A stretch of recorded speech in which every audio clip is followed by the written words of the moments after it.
Now broadcasting from the Next Gen Conservative Studio in sunny South Florida, bringing you the latest in politics, current events, and pop culture. This is the Whitfield Report with Sam Whitfield.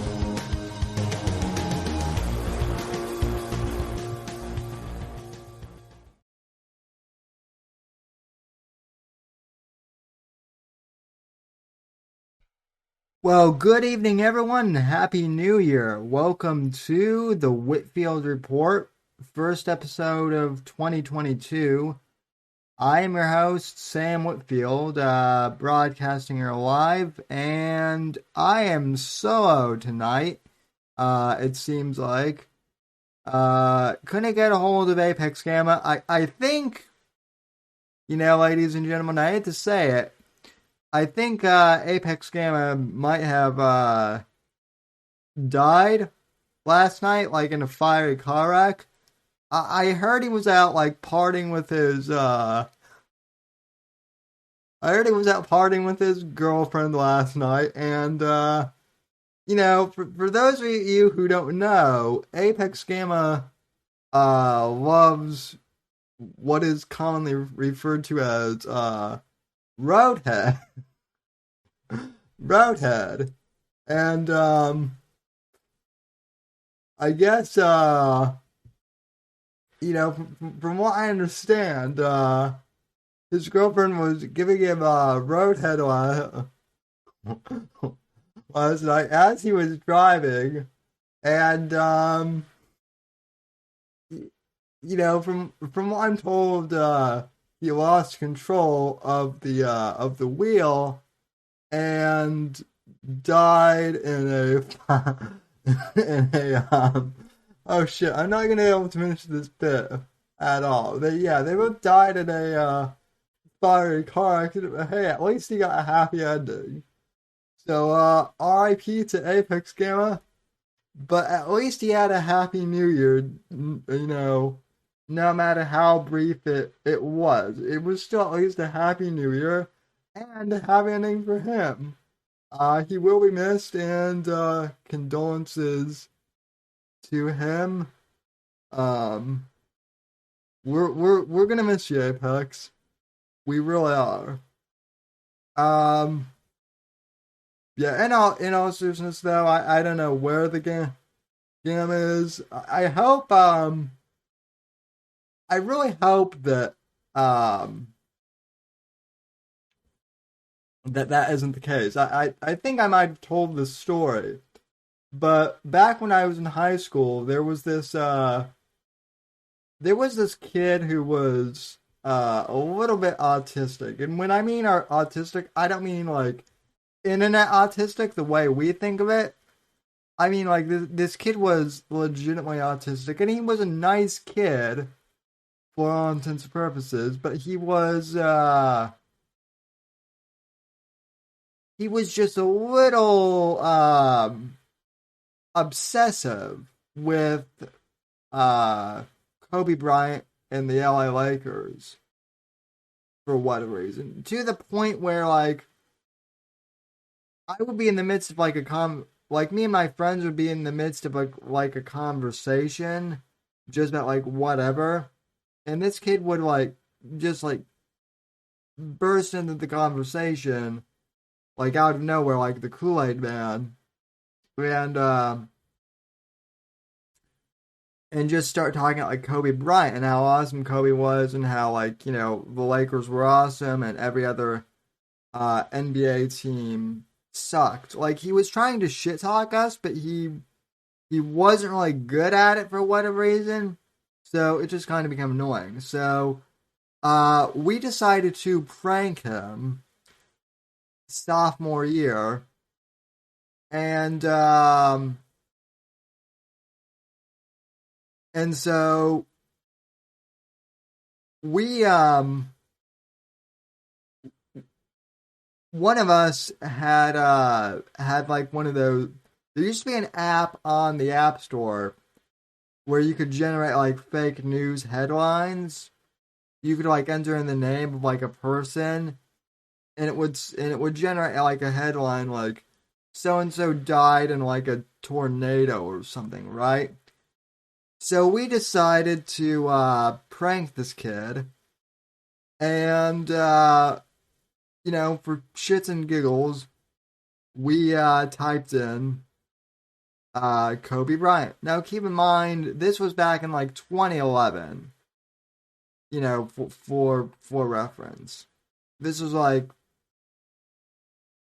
the iPhone had just like started to kind of get good. Like smartphones were just kind of still in their infancy, but they weren't like they are now.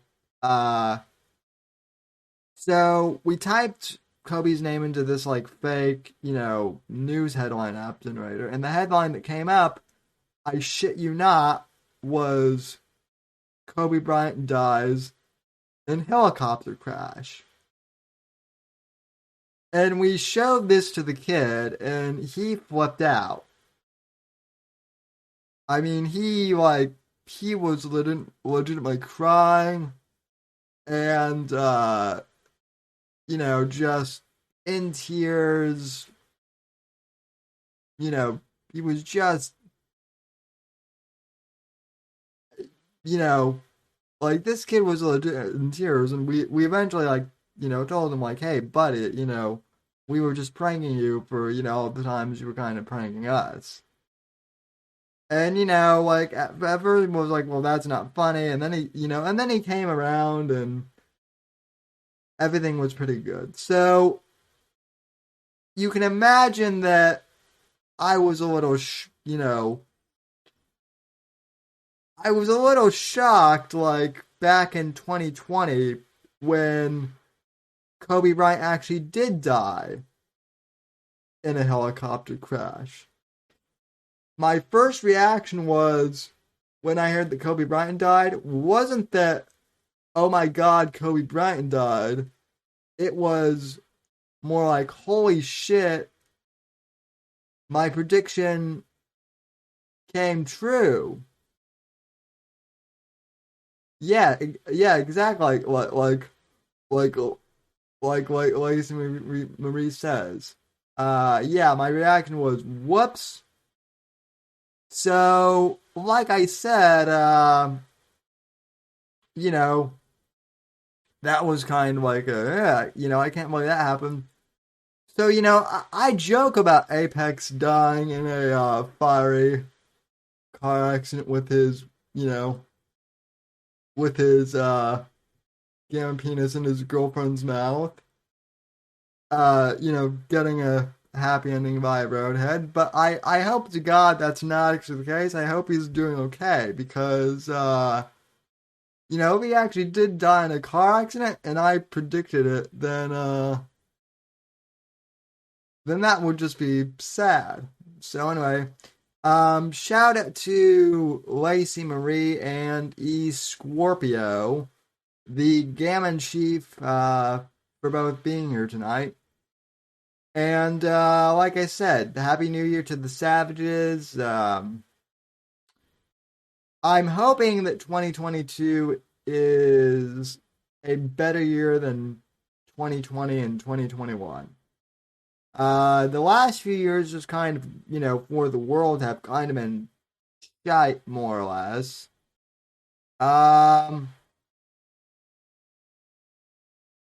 And so, yeah.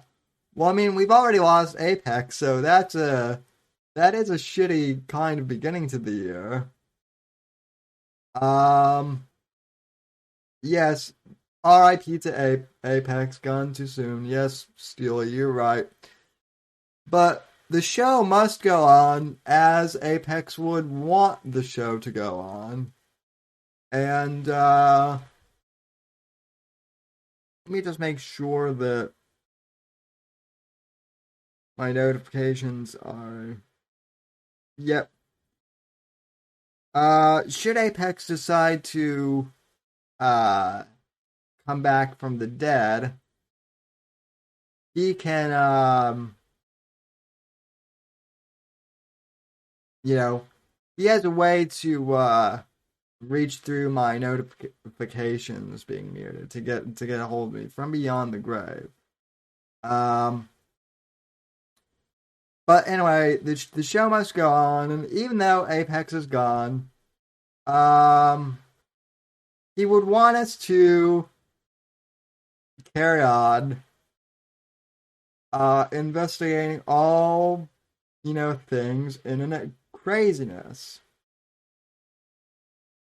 And what is more crazy right now than Jack Murphy? Now, I tagged eScorpio and Starshine into on their Discord on the Gamma Secret Kings server because I know that the Gamma Secret Kings cover Vox Day and cover a lot of stuff, but I don't know how much. I haven't seen any GSK activity with the old Jack Murphy thing. Maybe I'm missing something, but I haven't seen much on the GSK. But for those of you you know who say I'm not criticizing right wing figures enough, well, I have some interesting thoughts on that. But yeah, Jack Murphy is getting into a lot of heat, and a lot of right wingers are basically ignoring him. So, take that what you will. Now, on Thursday's show, on the final show of the year, before Apex Gamma tragically, that was the last show I saw him. And he and I had a grand show together. Probably one of the best shows we've had in a long time. Um, we covered Jack Murphy, and we covered some of Jack Murphy's cuckoldry as much as we can within YouTube. There was obviously some stuff that we couldn't show because Susan, Mama Susan, uh doesn't like certain things, even if they are like for commentary purposes. But so after that show, I started diving more and more into the Jack Murphy thing and just exactly what happened. And I have found, ladies and gentlemen, a lot of interesting videos on Jack Murphy. I kind of knew who he was, but really, other than the time that he actually like tried to reach out to me to come on his show, or no, to come on my show, excuse me, I don't really, been that invested in him. And real quick, for those of you who don't know, I don't think Scorpion knows this, but like 2 years ago, um, someone claiming to be Jack Murphy's publicist emailed me and basically like gave me this long like uh like not exactly a resume but like a promo type thing, basically like saying we're interested in having Mr. Murphy on your show, and here's his bio, here's why you should have him on, all of that stuff. And so I looked into Jack Murphy a little bit, and I guess he seemed just interesting enough, but at the time, but I wasn't really like captivated by him, so I was kind of like, well, I've got other guests, coming on, and so maybe down the line, and and I also like emailed back, and I'm like, well, when would he like to come on? And long story short, they never got back to me. Well, in the meantime, when I looked into Jack Murphy initially, he was one of these conservatives like Gavin McInnes who was really into the whole no-fap thing, the anti-masturbation, crowd, as it were, which, as I've said on the show before, has to be one of the weirdest fixations that, like, quote unquote conservatives have had in the most recent years. Um,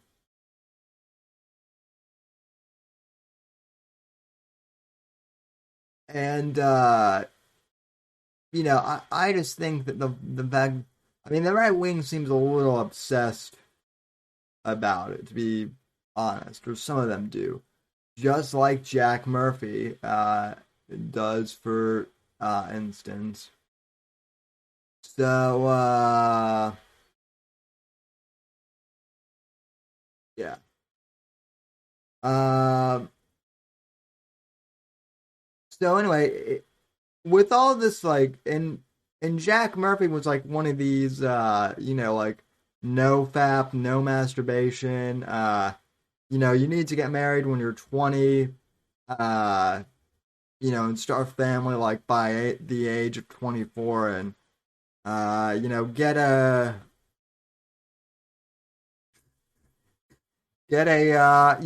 wife, a Stepford wife, or what, or I guess they're calling him trad wife. Yeah, that's the term. Like, Jack Murphy was one of these, like, pro alpha male, pro trad wife, pro trad wife type conservatives. So it's very kind of interesting that now everything regarding Jack Murphy's cuckoldry has surfaced, right? That's what happened. He published, like, a series of like, blogs talking how he enjoys being a cuckold, and I had no idea that, like, it went this far. But shout out to John Arcade. I don't know if he's in the chat. He might be dead as well, for all we know, just like Apex.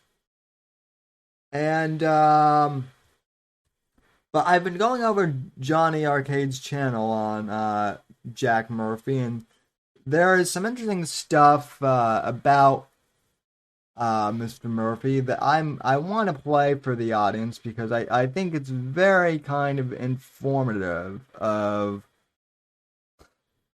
a lot of this hypocrisy that we see on the right regarding masturbation and fap and whatnot.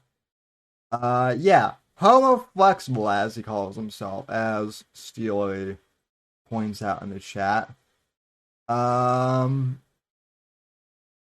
yeah. Let's see. Let me transition. Okay.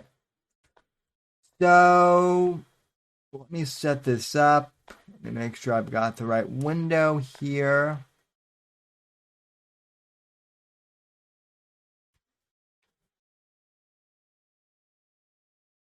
So, let's see here. Let me go to Johnny Arcade's channel first. So, this is a video that Johnny Arcade clipped. This is from, like, an old podcast that Jack Murphy was on a couple years ago. And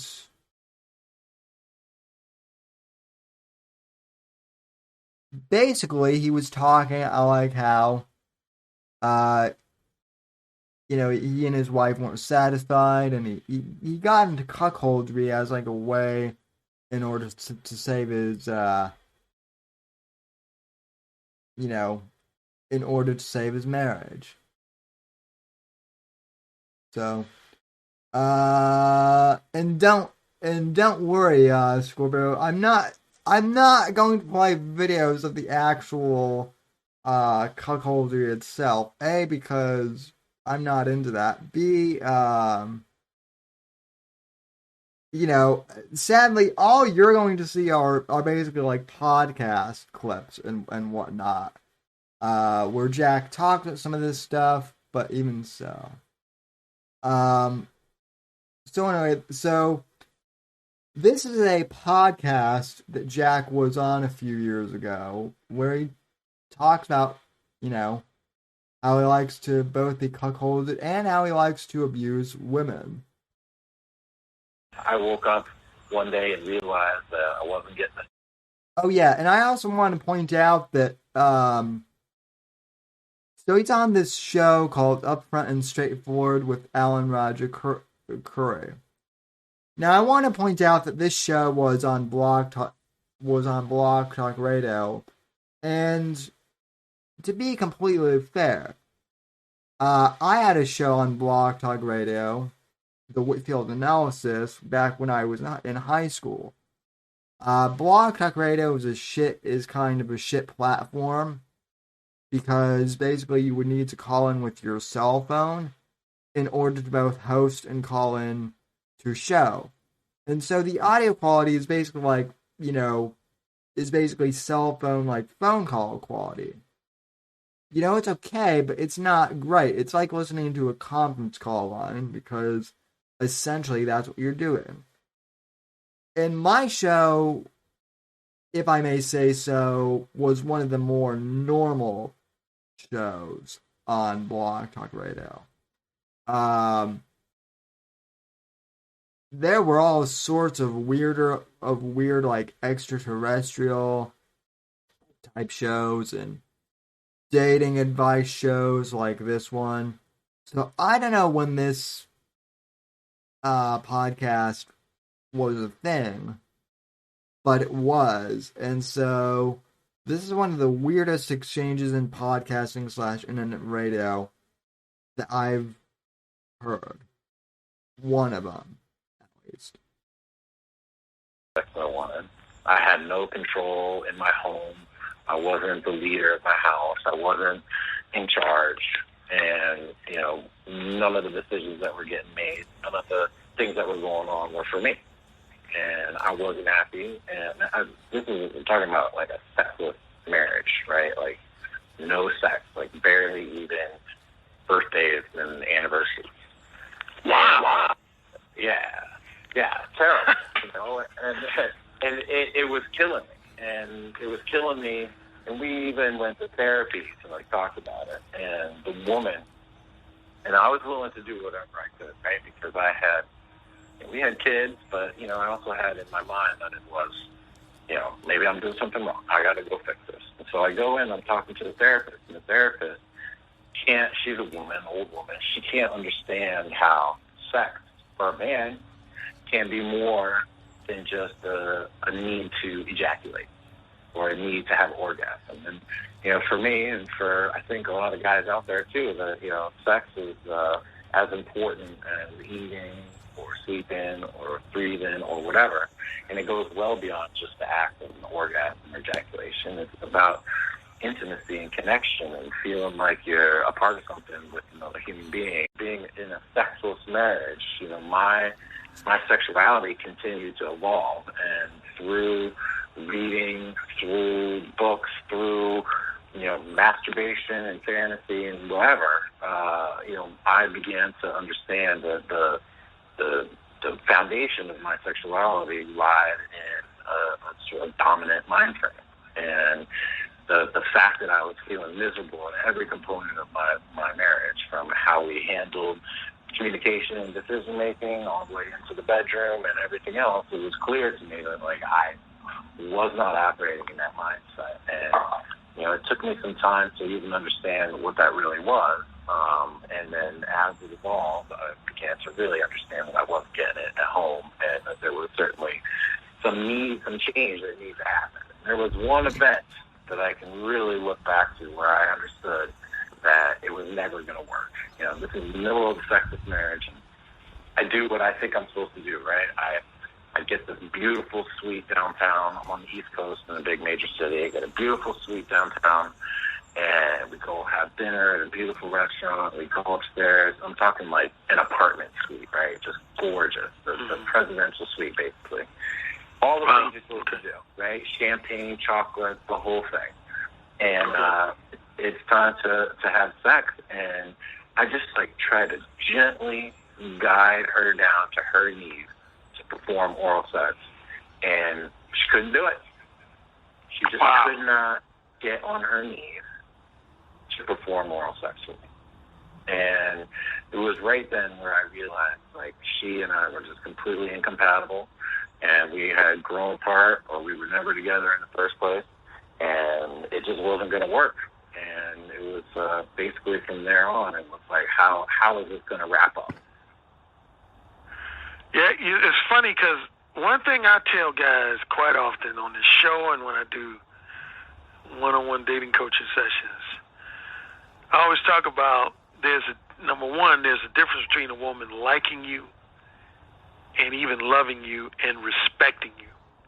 Mm-hmm. And whenever guys ask me, like, Alan, can you give me like a example of a form of behavior that will let you know for a fact that a woman respects you? The first gesture I always point out, I say, if a woman gets on her knees and sucks your dick. Any woman you deal with as a man, I'm telling you fellas, if you've never heard me say it again, I'm going to say it based on what he was just talking about. Yeah, if a woman is not willing, not just not willing to suck your dick, but specifically, because like I've dealt with at least a couple women that would suck my dick, but they would never suck my dick on their knees, and I quickly dismissed them. Because that's a woman's way of telling you that she doesn't respect you. Totally as a man. She doesn't respect you. If a woman that refuses to get on her knees, that's your sign that woman, again, she could like you, she may love you, but you have not earned her full respect as a man. So, yeah, that's important to bring out. Absolutely right. And, you know, you bring up, you use a good word too, earn, right? Like, I don't think that, as I've become, much more experienced and well established in this dominant mind frame and live in a full-time dominant submissive relationship with my girlfriend, Okay, so I'm wondering who this guy is too, because no offense, but well, who am I kidding? I don't know who the fuck this guy is, so screw him. This guy, this Alan Curry guy or whoever, he sounds like, and he's acting like a black porn star, basically. He sounds like this guy. Basically, seems like he could be getting his whole philosophy from Blacked.com or one of those porn site type of deals. If a woman won't get on your knees and suck your dick, she don't respect you no more. Or something like that. And yes, I know that version was slightly racist, but hey, this guy is a porn star, sex therapist or something, I think, so, I don't know. Seems a little weird to me. About this, and I write about all these techniques and things that you can do, but I always hammer home the point that none of this is, comes for free. You have to earn it, and the way that you earn that is by being the best man that you can be. And you got to have all of your game on point. You got to have your shit together. You got to have your lifestyle on point. And until then, maybe you don't deserve to be so demanding. And it's something that you have to earn over time. And, frankly, I can look back and I can see all the mistakes that I made. I mean, not only was she a mistake herself, but, the way I handled it, the way I structured my life, the way my attitude, none of the things that I was taught to do, to be supplicating, to be, overly open with my emotions, to be, put her needs and her mission first. None of those things are going to breed the kind of respect that a woman needs to have for you in order to display it by getting down on her knees and sucking your dick. Everything I had been taught led my ex-wife to the point of not being able to do that. And that's the kind of thing that I'm trying to get out into the world, and that's the kind of message I want to get out to other men, is that you can train your women to treat you the way that you want to be treated, but you have to be on top of it before you can really deserve it. And so when I got divorced and I'm out on the scene again, I had to just relearn everything, man. I didn't know how text etiquette. I didn't know what text game was. I didn't know how to act with women. Women had changed. Feminism had changed. The new girls that had been coming up out of college, things had been different. My ex was my same age. She was just like maybe a year older than me. But when I got back out there, I was determined to be dating younger women. And the younger women were just like a whole new breed. So I had to just keep reading and reading and reading.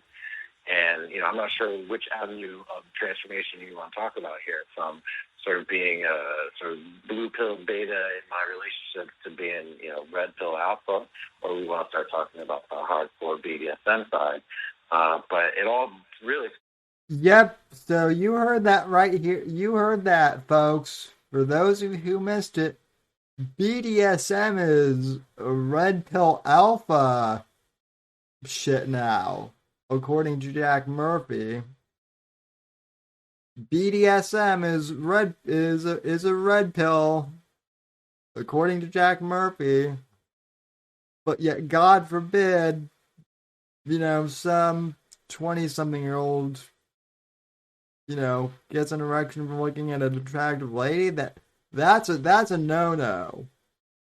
BDSM, yes, but no fap. Otherwise, you're a degenerate and you're going to hell. Yeah, it's this type of hypocrisy that, makes me once again say that, I haven't really, I am beyond the right and left wing paradigm now. I don't think anything I really believe has changed, but like I said, the right has gone into this whole obsessive, moral fagging type thing, where it's no fap and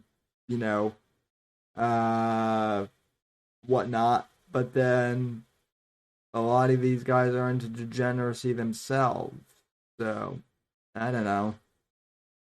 Started with the same notion of man, I just need to learn, and I just started reading and soaking in every piece of information I could find. Now, my feelings are hurt because I wanted you to say, yeah, Alan, I even ran across your book, Mode 1, and it was but no, I understand. What's funny is I started telling some of my friends about this, and they're like, oh, yeah, they're in Mode 1, old school. And I was, our paths just didn't cross back then, but I'm glad that they have now. And I did dig into some of your older stuff and your archives and whatnot, and you're absolutely right that we used to have a lot of similar viewpoints, and it's interesting to me we used there's some different terminology, but there's a lot of overlapping stuff. And we can get to this later, but one post of yours really stood out to me with the sort of hypnosis, brainwashing, persuasion techniques with women, and I thought that was really great. And then, you said that a lot of people have stereotypes about going to therapy, but you actually not only went to therapy, but you specifically, I'm assuming you initially wanted a heterosexual male therapist, but there's not too many heterosexual males in that field, so you ended up with a gay male therapist. And you were basically like, I'd rather be with a gay male therapist than be with a heterosexual female therapist. What prompted you to want to go to a therapist, and how did you let my listening audience know how you felt like you truly benefited from those therapy sessions? Well, it ties in with the BDSM stuff. So coming to understand that I had a sexuality that was based in dominance and had interests and urges for, some crazier things like, hitting girls, choking them, or pulling their hair, or being real rough, or, choking them unconscious, or all kinds of stuff. I was like, I'm laughing at the comments here. What? Listen, Scorpio, I know that this stream is NSFW, but I mean, this is maybe this is what happens when you investigate Owen for a year. You become numb to all this stuff. The based in BDSM, it stands for based. Yeah, Steely, that's what this guy would like you to think. And yeah, so I guess this podcast, Scorpio, you're asking what is this podcast even about? Good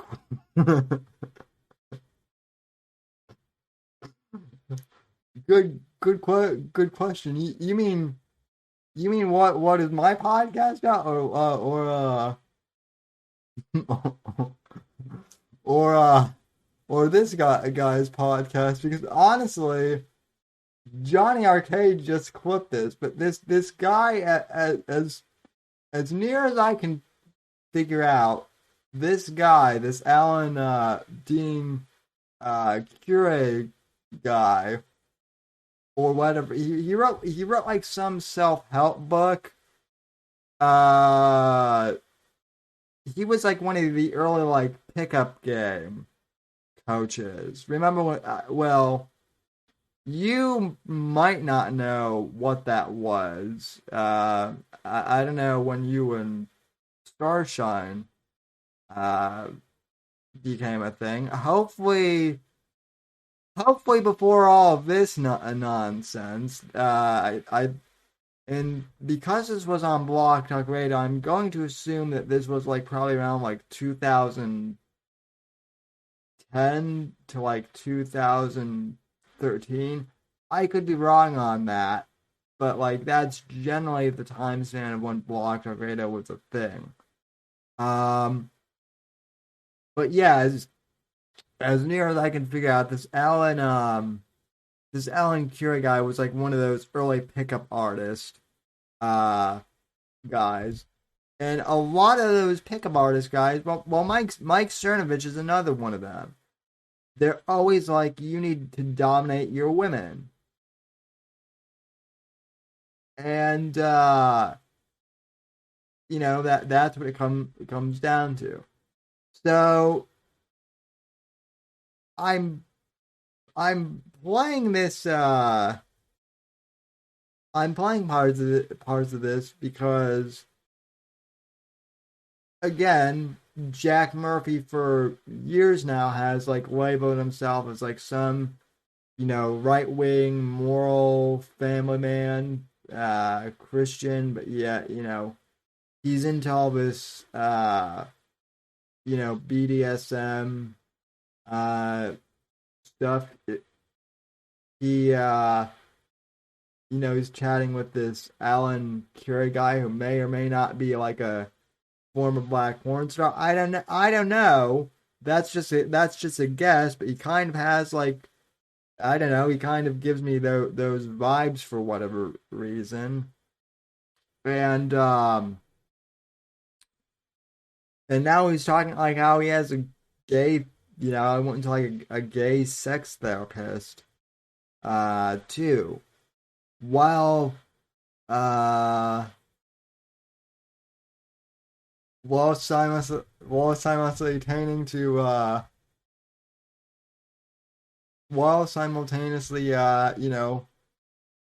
like a perfectly straight dude, too. Well, Whiskey, I do, I do dominate my women, but not in the way, Happy New Year. but not in the way that this, not in a weird way that this guy is into. And oh, by the way, we have super chats. We have $3. No, we have $7 from Fat Cake Boy, who says Happy New Year. Thank you, Fat Cake Boy. Oh, and then I also forgot to mention the other night, towards the end of the show, Semper Reloaded sent in a $3 super chat, which said, let me play this. Sometimes I refer to you as Walt Whitfield. I'm just saying. Yeah, that was when I was talking about Mersh calling me Walt Jr. or something. I mean I've been called Walt Whitman before. I don't know why, but anyway, thanks for the $3 from last year, December, and Happy New Year to you if you're listening. Yeah, Steely's right. I don't just dominate my women. I subjugate my woman. I roll up in the rape chair, and they just, it's the rape chariot and the beard. It just turns them on. They can't resist me. That way. Anyway, though, I think you get the idea with this, interview where the whole Jack Murphy thing is going. But believe me, dude, it gets weirder. It gets weirder, Scorpio. I don't know if you've seen this yet today, but John Arcade unearthed another video from Jack Murphy. And this one is even more disturbing. So Jack Murphy admits that he went to a gay sex therapist, right? And then later on in this podcast, which I'm not going to play for you, he basically admits that he likes choking out women and whatnot. But it gets weirder. Recent video of Jack Murphy has basically been uncovered, in which, well, I will let this speak for itself. But this is just weird. Young boys, I do like fucking college boys. Wait, my straight little assholes.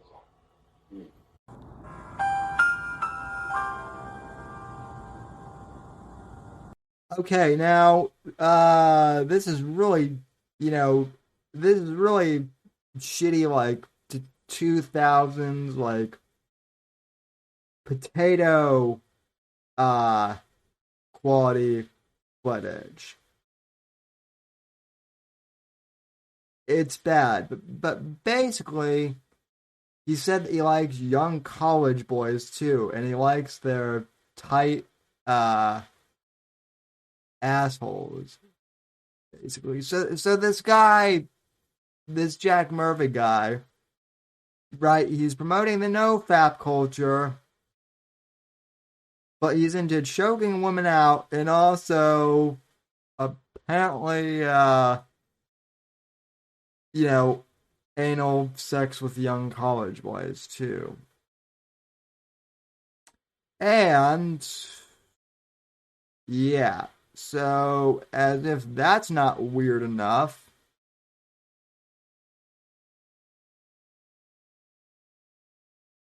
and really this doesn't really surprise me anymore, but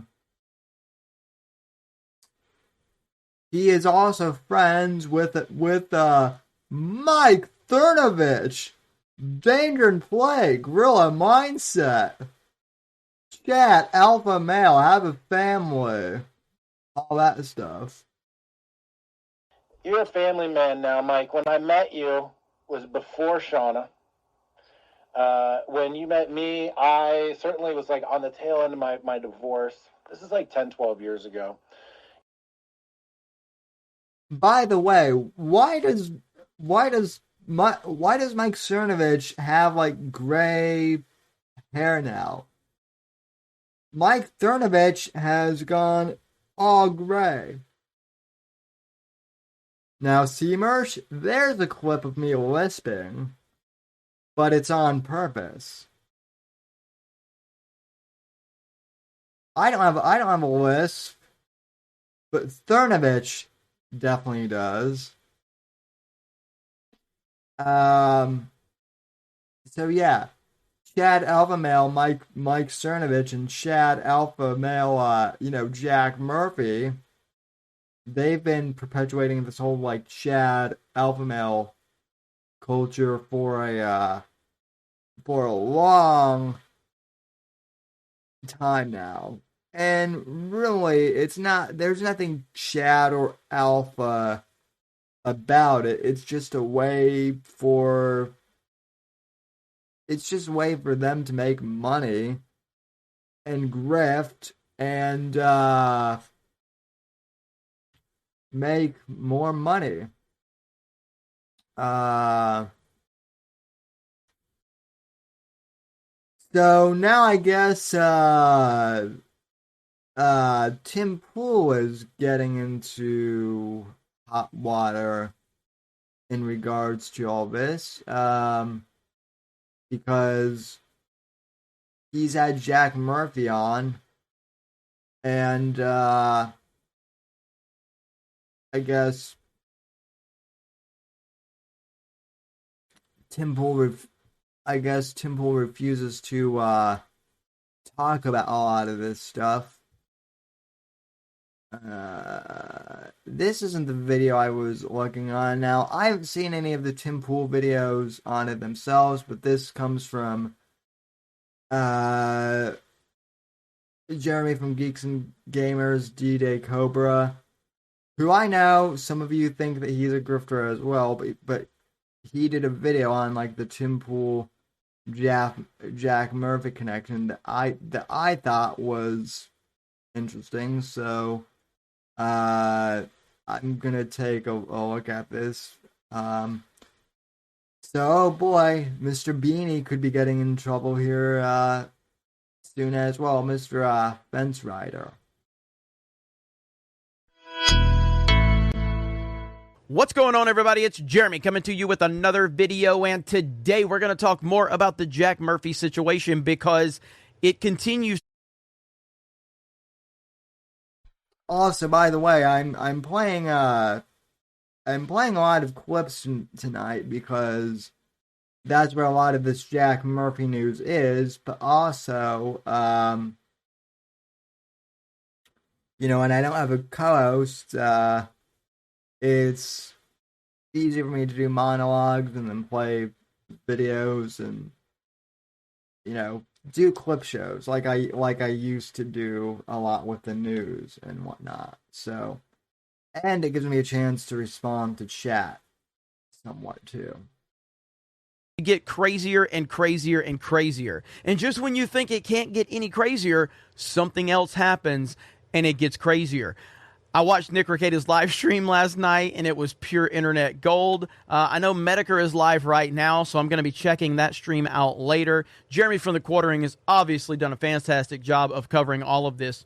So as you know, on Twitter, I post a lot of things to try and create content. So it's stuff that I already have some level of interest in, and then based on the interactions on those tweets, it builds upon that interest and helps me create content. So yesterday, during Tim Pool's live stream, I tweeted this out during the live stream because I was watching his live stream, And the entire chat was going crazy wanting him to talk about the Jack Murphy element, because Jack Murphy has been a consistent guest on his show for, I'm not sure how long, because I don't really watch Tim Pool, but I've seen Jack Murphy on there for a long, long time. I think that it's every 2 weeks from what I understand, because I tweeted something out the other day and people told me like it's every other Wednesday that he shows up. So he hasn't been scheduled to be back based on the structure that has been on the show until, I guess, this coming Wednesday would be when Jack Murphy would make another appearance. Whether that happens or not, I don't know. But I tweeted this out. I'm watching Tim Pool talk about mainstream media covering up stories, all while actively ignoring his entire chat, screaming at him to talk about Jack Murphy. And that is happening while Tim Pool is covering stories about the mainstream media covering up other stories that are inconvenient to them or that will make them look bad. He's actively ignoring this massive story that is all over the place. And it's very weird. Now, look, I've given Tim Pool props in the few instances I've seen with him where he had the situation with the one guy that got up and said, you know, I'm not that guy. I thought Tim handled that like a true, you know, professional and handled it like a man would handle that situation. I gave him full respect for that. I thought the other day when he had the Amanda woman on where she, for the first 30 minutes, now I'm watching these shows because I'm interested in the Jack Murphy element, but when first 30 minutes, she was actually really good and really spot on. And then she just started to get a buzz and she started to get worse and worse throughout the show. I thought Tim handled it like an absolute professional because Tim is a professional. He's really good at what he does. I may not be a fan of him, but he's really good at what he does, and I can have no problem acknowledging that. But he also has a huge platform, and he carries himself in a certain way. And I think that he needs to address the Jack Murphy situation. Now, if he never addresses a Jack Murphy situation, it's neither here nor there necessarily for me because I'm not a consistent viewer of his show. But watching this over the last week has been very interesting to me to see how it all plays out, because seeing how his entire chat is so focused on this, and it's not just a few people. This is like the heavy majority of his chat. They really want answers. They really want a statement. And to me, that really shows a out-of-touch nature in some ways. Now, I understand it's a difficult situation and it's probably complicated, but transparency with your audience is important. And it's one reason why the mainstream has lost such touch with reality, because they don't think about what the people want. They don't think about what the people want to hear. They're just here. It's trolls. This isn't my audience. This is not my normal audience. These are not my people. And it's just like, how do you even know that? Like this. All right, so I'm not gonna play this whole entire video, but Jeremy does bring up a good point here in regards to Tim Pool, and in regards to a lot of, I guess, kind of the new right figures. I mean, Tim Pool says that he's not a conservative, and he's not, but he does kind of tend to orbit in a lot of those circles. Now, I admit, if you're connected to Jack Murphy, this whole thing is pretty awkward. So, like, part of me wants to give Tim Pool a benefit of the doubt, maybe, and say, well, maybe he doesn't know how to, address this. Maybe this is awkward for him. But, to deny that, his audience is asking questions about this is really weird. Now, look. When it comes to addressing controversial figures, or just things that you yourself have been, people that you've been involved with. Like, here's how I would handle the whole Jack Murphy thing. If I were Tim Pool, right, I would acknowledge, yeah, I know Jack Murphy. He's a guest on the show.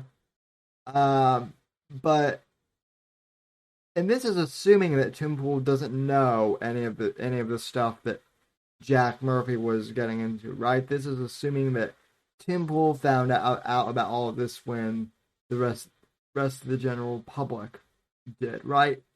So let's work from that assumption. If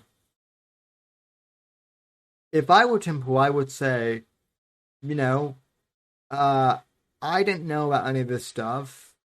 This is Jack Murphy's issue, not mine. The guy obviously needs help. I wish him the best of luck. But I'm not involved really with him at that level. Or anything. And that's all Tim Pool would need to say. We just need to address it and get it over with. Him ignoring it is, for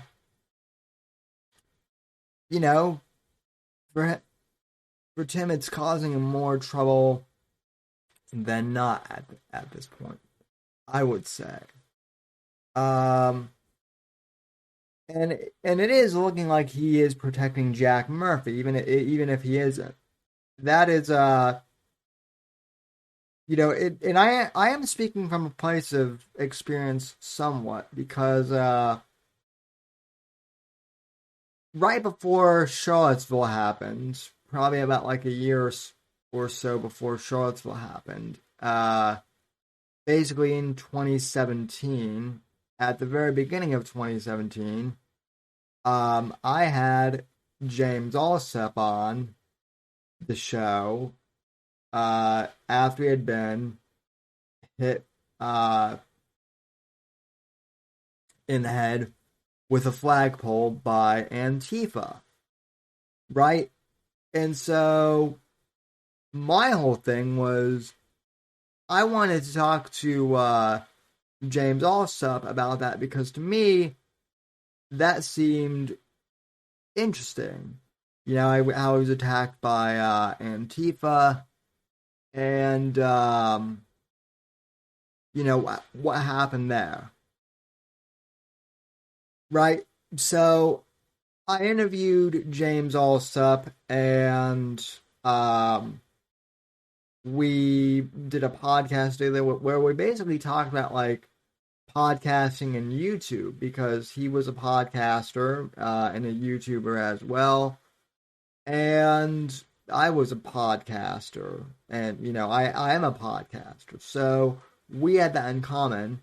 At that point, as far as I know, when I interviewed James Allsup, he didn't know. I didn't know that he knew Richard Spencer. It wasn't common knowledge at that time that he knew Richard Spencer and was buddies with him. I think at that point, all I knew was that he interviewed Richard Spencer, and I think I said to him in that interview, like, you interviewed, Richard Spencer or something, right? Like, that's kind of interesting. But that's all I said. So then after the whole Charlottesville thing happened, I disavowed James Allsup. And I told people, yes, I did interview him, but I don't condone what he stands for now. I didn't know that was his beliefs. No one in my circles did, and I addressed it head on, and took care of it. And Tim Pool, in my opinion, should maybe do the same thing in regards to Jack Murphy. Just address it head on.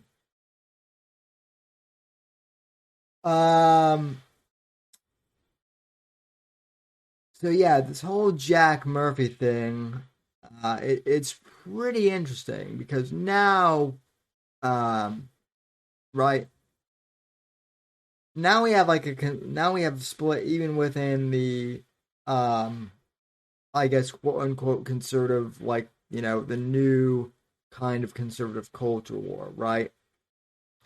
Now there's a split where it's where it's between like the traditional right, the new right, and then those of us who just a lot of us have conservative values, but we think that kind of both factions of the right are retarded now. So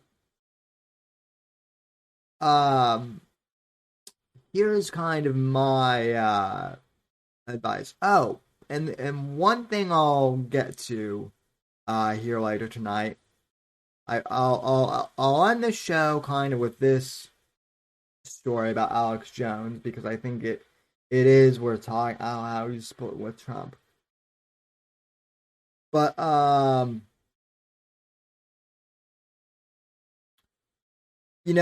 people have asked me like where I think the right should go from here. Where do I think conservatives should go from here? And really, here's my opinion on where conservatives should go. If we really want to,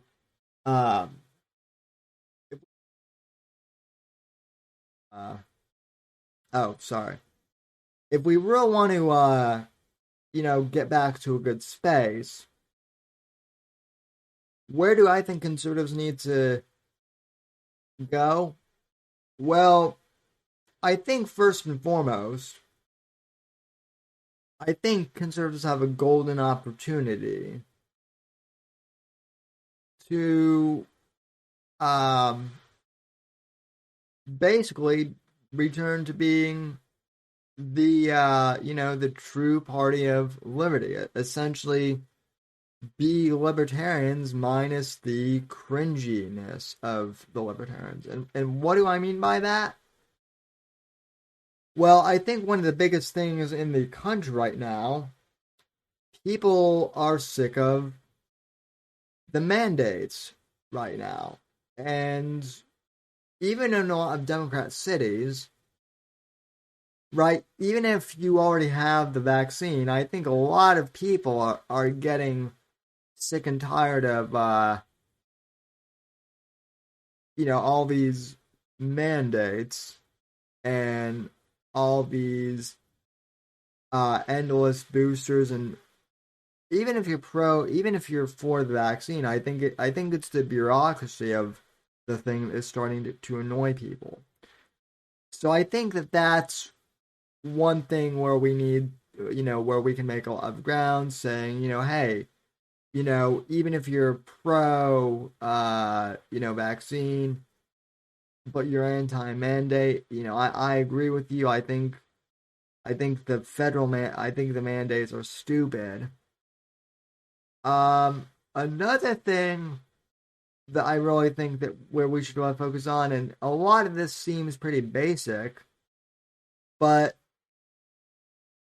honestly, the federal government at this point, and it always has been this way to a certain extent, but the federal government is bad at its job, right? And so I think encouraging people to get involved in more of like their state politics, and their local politics wherever they're at, and making changes there, and getting more involved in their in their state and individual communities, and issues affect their day-to-day lives should be a focal point too. I don't necessarily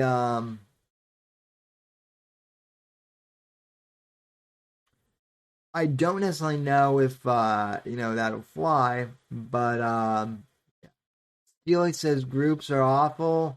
Whiskey says you're in a group right now. Steely says, and I hate it. Well, Steely, you're part of Sam's Savages. And if you're going to be in a group, this is the best group to be a part of. Because while we're a group, we're all very individualistic, Steely. And that's kind of my point. Is, focus on the things that matter in your individual life. And what's funny is, I guess this is kind of a segue. It's been really interesting, because right now there's a whole big debate on whether Trump will be the nominee in 2024 or whether it'll be Ron DeSantis. Right? Those are the people who are being floated as like the big names for presidential candidates. Now, I've said this before, but I will say this again. I honestly don't want Ron DeSantis to run for president in 2024 because I still want him as governor of Florida in 2022. And we need DeSantis to help keep things strong here in Florida. He's not perfect, but as far as, personal liberties in Florida go, he's pretty much the best there is right now. In the entire country. So I trust him for leading Florida. I want him to stay here. Trump, whether or not he'll run in 2024, listen, I thought that Trump's victory in 2016 was hilarious because it made Hillary Clinton melt down and got her out of politics, and I'm so thankful for that. I think that was worth the price of admission itself. But and I don't think he did a bad job as president. But let's be honest, that the man is 78 years old. He's Trump is Trump. He still has all of the Trumpisms and whatnot that drive half of the country crazy. And while I love meme magic, no amount of meme magic is going to get him in the White House in 2024. I just don't think that's going to happen again. I don't see it happening. Even if he did get into the White House, he would spend basically his entire presidency just undoing everything that Biden has done, right? I don't see what's going to happen. Steely says we need to get rid of all these old people. Guys, Steely wants people to get COVID-19. Steely literally does want your grandma to die, ladies and gentlemen. You heard it here first. Steely is pro-Rona. No, just kidding, Steely. Let's see.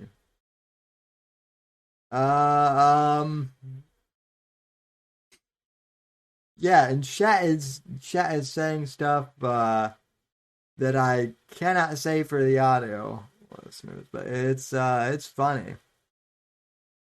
Anyway, I am not having drinks tonight, Steven, at least not yet, because I am flying solo. Because Apex Gamma died in a fiery car crash. Well, his girlfriend was giving him roadhead. That's the story. That's the story, and I'm sticking to it.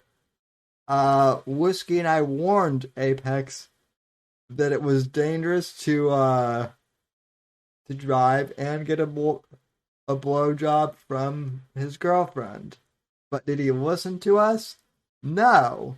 And so, as I said in the beginning of the show, uh, you know, I think what happened was he climaxed, he lost control, probably, his car is probably in a ditch somewhere, and, he died, but at least he died with a happy ending. So, you know, rest in peace, Apex.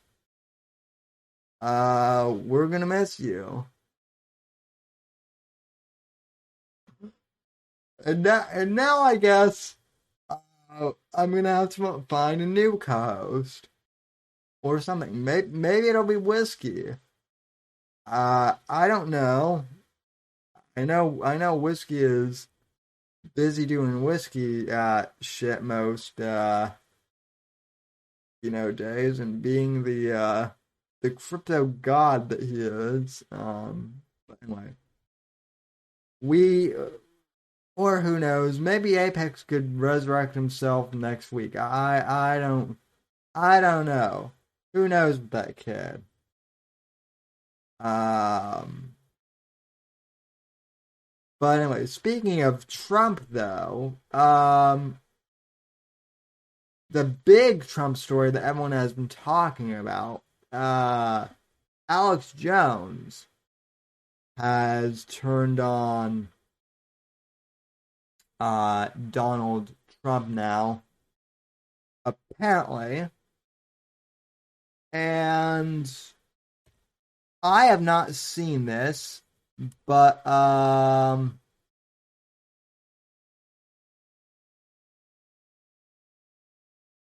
let's see.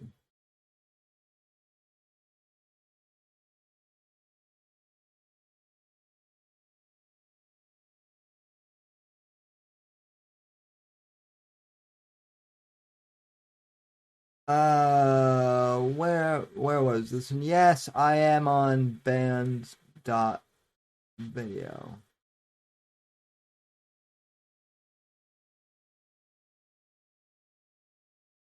Someone's someone sent me the link to this, but I'm not seeing it. Huh. So kind, Dr. Malone. Nope, no autoplay.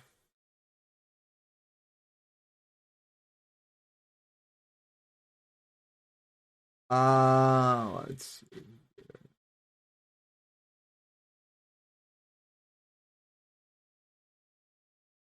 Hmm.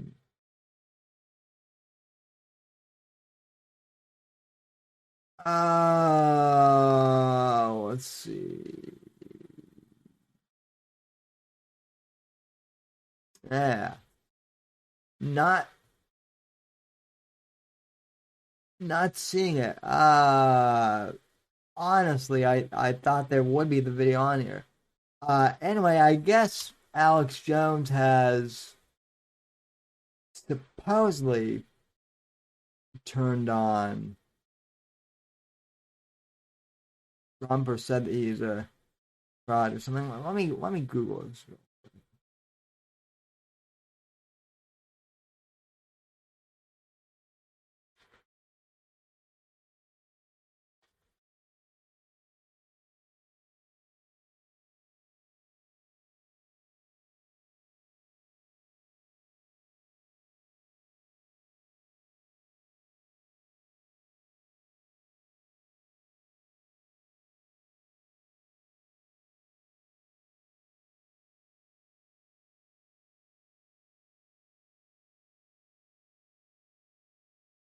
Oh. Apparently people have been blowing up my Twitter while I've been on that, so he's encouraging. Let's see.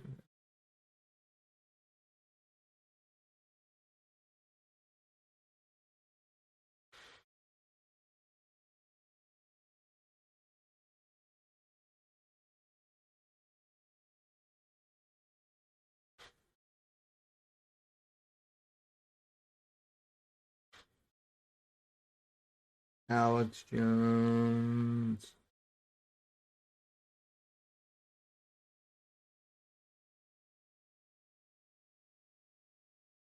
Okay.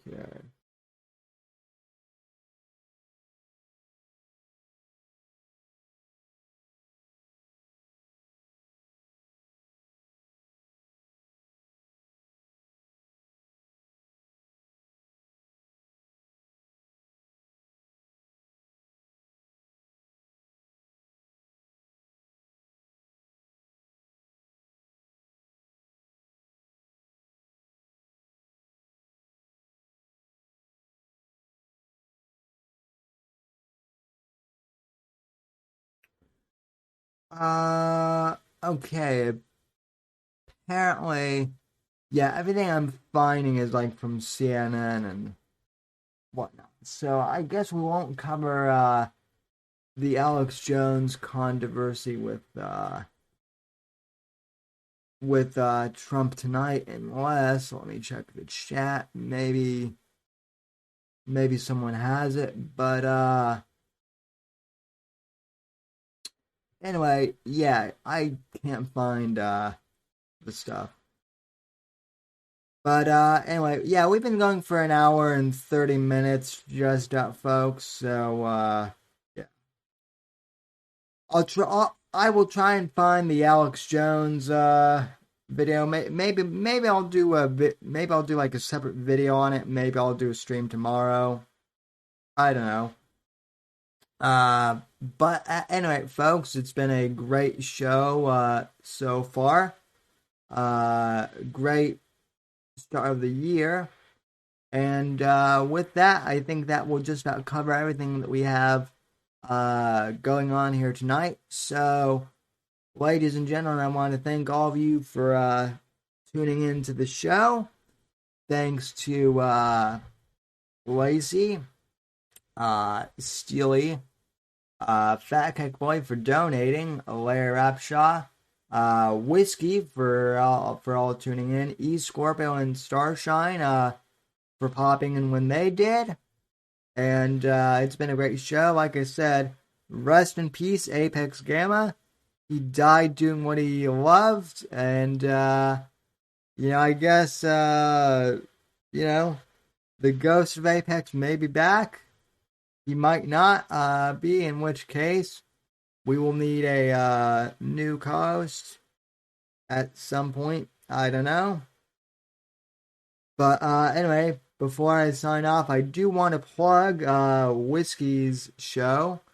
Tomorrow he'll be doing a show called By the Dip. That is a show that him and Mrs. Whiskey Sandwich do together. That is tomorrow at 8 p.m. Eastern Standard Time.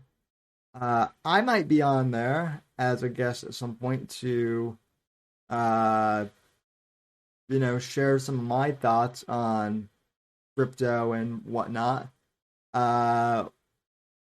Whiskey, I think Whiskey missed my rant about virtual reality and the whole metaverse on Thursday.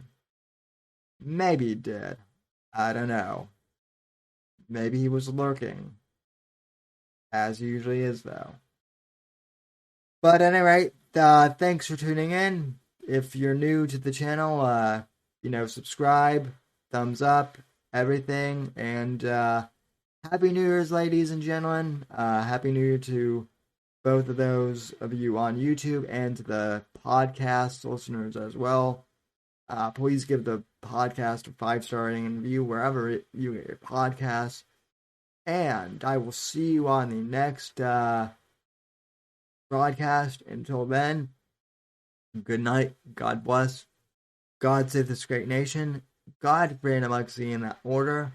And I will see you on the next show.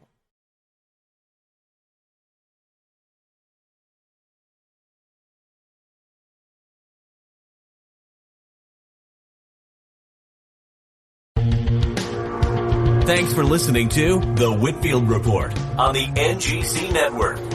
Please visit Sam's website at www.thesamwhitfield.com and support Sam on Patreon at patreon.com/Whitfield Report.